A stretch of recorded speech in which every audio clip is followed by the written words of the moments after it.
चलो ठीक है, अब हम स्टार्ट कर रहे हैं क्लास 10 केमिस्ट्री कराची बोर्ड, और हमारा पेज नंबर 18 है आई गेस बुक का। न्यूमेरिकल नंबर 2 है और न्यूमेरिकल नंबर 3 है। केमिकल इक्विलिब्रियम वाला चैप्टर है क्लास 10 केमिस्ट्री का, हम लोग स्टार्ट करें। देखें, इस क्वेश्चन नंबर 2 के अंदर बहुत सिंपल है। क्वेश्चन नंबर 2 के अंदर कहा जा रहा है कि PCl5 का पूरा नाम है फॉस्फोरस पेंटाक्लोराइड। पेंट मतलब 5, क्लोरीन मतलब क्लोरीन के लिए क्लोराइड का वर्ड यूज हो रहा है, और फॉस्फोरस पेंटाक्लोराइड है। फॉस्फोरस, इसका पूरा नाम क्या होगा? 3 क्लोरीन, अब ट्राई, तो फॉस्फोरस ट्राइक्लोराइड है और क्लोरीन गैस है। तो PCl5, PCl3 और क्लोरीन गैस ये इक्विलिब्रियम में मौजूद हैं, ऑलरेडी इक्विलिब्रियम में मौजूद हैं। कितने टेम्परेचर पे? 500 केल्विन के टेम्परेचर पे मौजूद है। अब एक क्लोज कंटेनर के अंदर है, ठीक है, और उनकी जो कॉन्सेंट्रेशंस हैं वो कॉन्सेंट्रेशन है 0.8 exponent -3 moles per decimetre cube, और 1.2 exponent -3 moles per decimetre cube, और 1.2 exponent -3 moles per decimetre cube respectively. ठीक है, रिस्पेक्टिवली का मतलब क्या हुआ कि ऑर्डर वाइज हिसाब से, अगर पहले PCl5 की बात हो रही है तो PCl5 की कॉन्सेंट्रेशन पहले आएगी, फिर बाद में PCl3 की बात हुई है तो PCl3 की कॉन्सेंट्रेशन ये वाली होगी, और यहाँ पे Cl2 की बात सबसे आखिर में हुई तो उसकी कॉन्सेंट्रेशन सबसे लास्ट में गिवन है। अब हम बोल रहे हैं कि फाइंड Kc, हमें Kc निकालना है अलोंग विद यूनिट। तो Kc निकालने से पहले आपको इसके लिए इक्वेशन लिखने पड़ेगी, इक्वेशन खुद से बनाने पड़ेगी, क्योंकि इक्वेशन उन्होंने बनाकर दी नहीं है। आप समझ पा रहे हैं, इक्वेशन उन्होंने दी नहीं है तो इक्वेशन हमें बनानी पड़ेगी। इक्वेशन कैसे बनाओगे आप समझो, कैसे बनाओगे कि आपके पास PCl5 है। सबसे पहली चीज, PCl5 को जब तोड़ोगे तो PCl5 टूट के PCl3 में कन्वर्ट होगा, और इसमें से 2 क्लोरीन अलग हो जाएंगे तो क्लोरीन गैस में कन्वर्ट होगा, यानी डिकम्पोज हो जाएगा। ये आसान है यहाँ तक। अब देखो समझ आया कि नहीं आया? कहाँ समझ आया? घंटा समझ आया। अब देखो, अगर हमने Kc निकालना है तो Kc निकालने का फॉर्मूला क्या होता है? Kc निकालने का फॉर्मूला होता है concentration of products divided by concentration of reactants. यहाँ तक ऐसे ही है।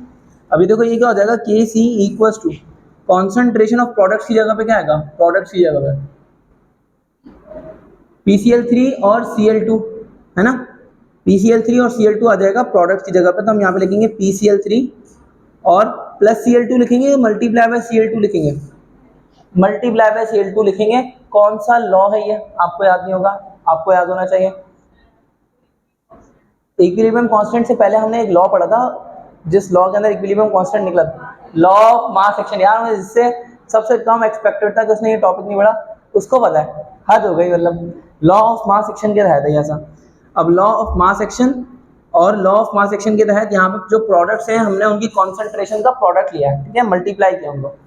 जबकि डिनोमिनेटर में रिएक्टेंट्स की कॉन्सेंट्रेशन लिखूंगा। रिएक्टेंट्स क्या है हमारे पास? PCl5, ठीक है। अब ये Kc इक्वल्स टू PCl3 की जगह पे क्या लिखा जाएगा? PCl3 की कॉन्सेंट्रेशन कौन सी थी? ये वाली थी, 1.2 एक्सपोनेंट -3, और साथ में यूनिट भी लिख लो, क्योंकि एक ही साथ यूनिट को सॉल्व कर लेते हैं, मोल पर डेसीमीटर क्यूब, ठीक है। और उसके बाद Cl2 की कॉन्सेंट्रेशन लिख लो। Cl2 की कॉन्सेंट्रेशन क्या होगी? 1.2 एक्सपोनेंट -3, और साथ में यूनिट भी लिख लो। अगेन क्या यूनिट है? मोल्स पर डेसीमीटर क्यूब, ठीक है। अच्छा, उसके बाद क्या करेंगे हम लोग? डिनोमिनेटर में क्या लिखेंगे? PCl5 की जगह पे, PCl5 की जगह पे लिखेंगे 0.8, आगे एक्सपोनेंट -3, और इसका यूनिट क्या लिखेंगे? Moles per decimetre cube.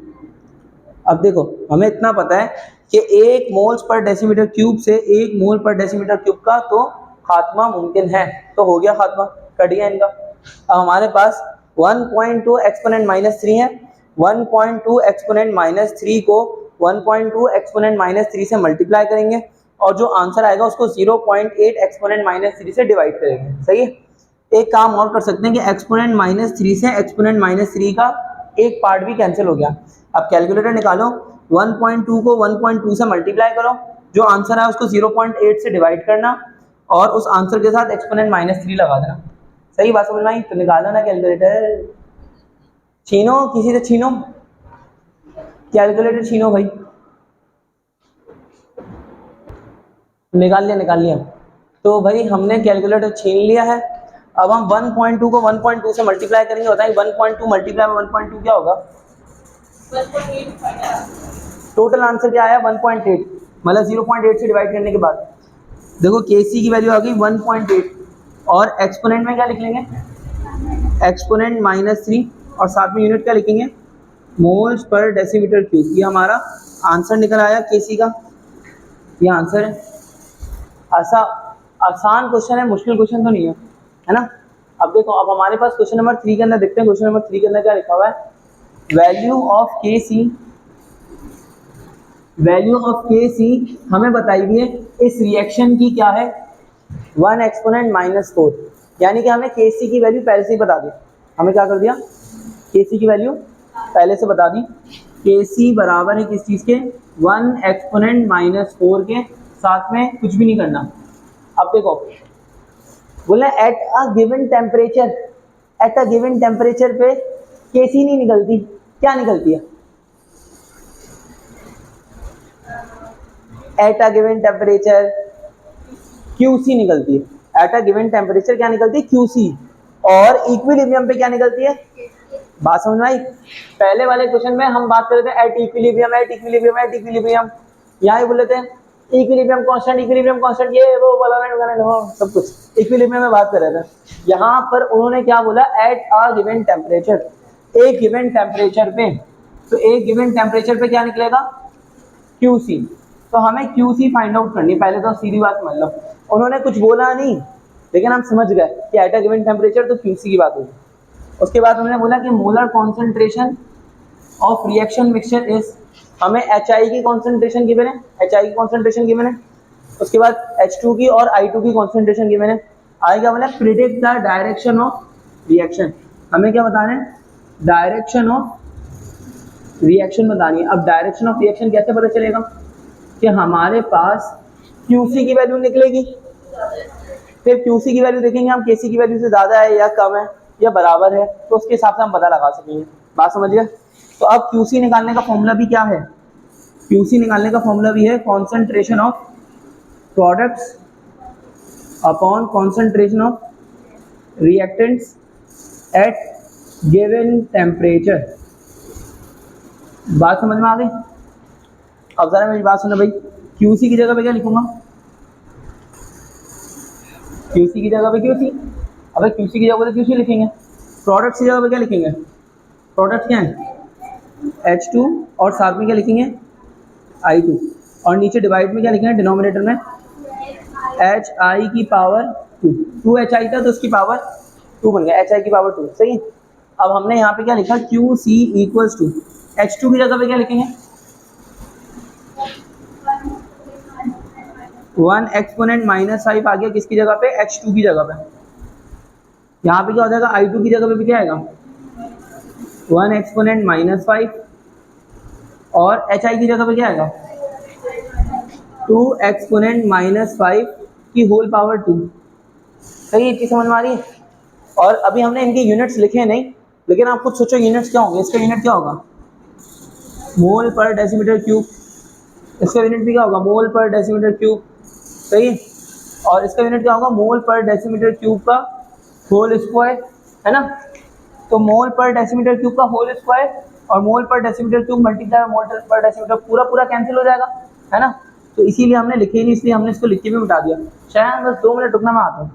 यहाँ पे हमने मोल्स पर डेसीमीटर क्यूब लिखा और यहाँ पे मोल्स पर यूनिट ही नहीं हुआ, इसका कुछ भी यूनिट नहीं हुआ।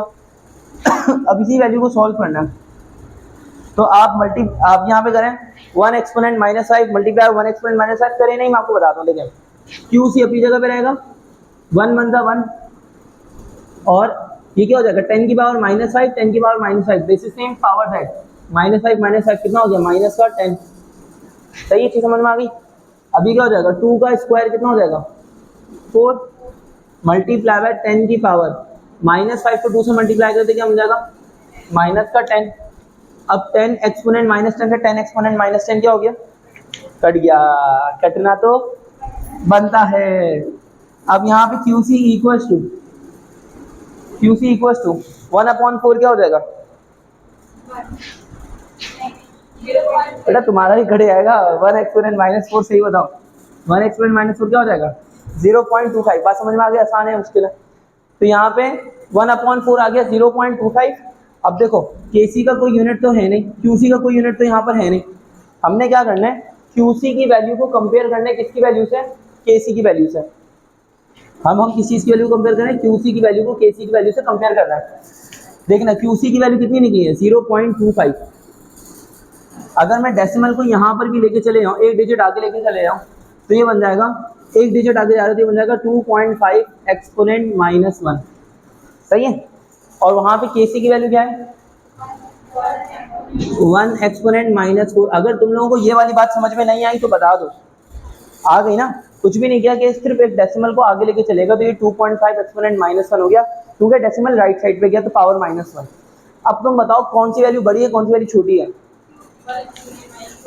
क्यूसी बड़ा है, क्यूसी बड़ा है, केसी छोटा है ना, क्योंकि एक्सपोनेंट -4 जो है वो छोटी वैल्यू है और एक्सपोनेंट -1 बड़ी वैल्यू है ना। -1 बड़ा होता है, -4 छोटा होता है। तो मैं यहाँ पे क्या लिखूंगा, ये वैल्यू बड़ी है इस वैल्यू से, यानी ये क्यूसी बड़ा है केसी की वैल्यू से। मुनाबा को 3000 रुपये की ज़रूरत है और इसके पास अम्मी ने 5000 रुपये दे दिए हैं। अब ये रिएक्शन कहाँ आएगा, फॉरवर्ड, चमाट पड़े बैकवर्ड, क्यूसी ज़्यादा हो गया केसी कम है।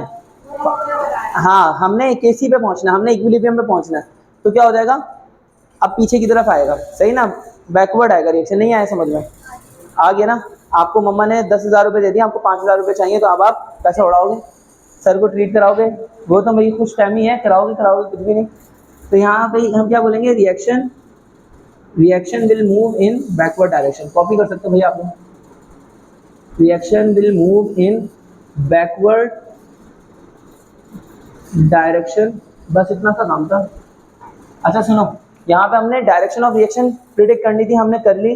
अब इसकी वर्क एग्जाम्पल 1 और वर्क एग्जाम्पल 2 ये आप लोग खुद से सॉल्व करोगे अभी घर जाके। हम लोग पहले कर चुके, वैसे क्लास में रिकॉर्ड नहीं हुआ था, लेकिन आप इसकी वर्क एग्जाम्पल 1 और वर्क एग्जाम्पल 2 खुद से प्रैक्टिस करोगे। बेस्ट ऑफ लक, अल्लाह हाफिज़।